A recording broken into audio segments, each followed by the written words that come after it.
Io lavoro al bar di un albergo a ore, porto sul caffè a chi fa l'amore.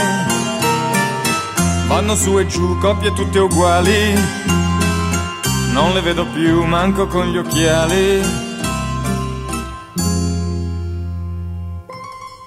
Ma sono rimasto lì come un cretino, vedendo quei due arrivare un mattino, puliti, educati, sembravano finti, sembravano proprio due santi dipinti.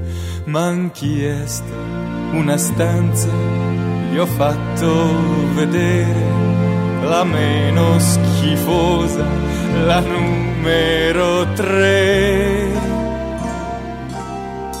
E ho messo nel letto i lenzuoli più nuovi, poi come San Pietro gli ho dato le chiavi, gli ho dato le chiavi di quel paradiso e ho chiuso la porta sul loro sorriso.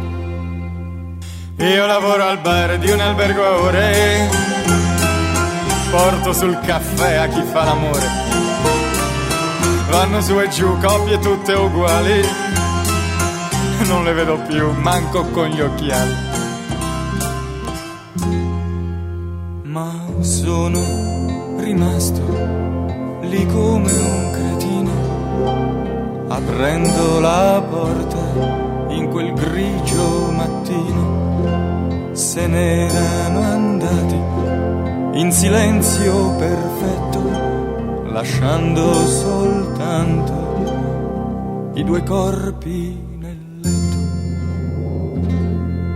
Lo so che non c'entro, però non è giusto morire a 20 anni e poi proprio qui.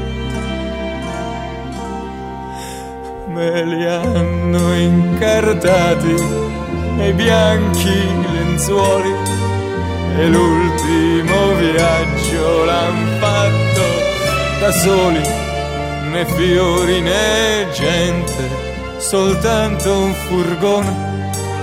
Ma là dove stanno, staranno benone. Io lavoro al bar di un albergo ore, porto sul caffè a chi fa l'amore. Io sarò un cretino, ma chissà perché non mi va di dare la chiave del 3.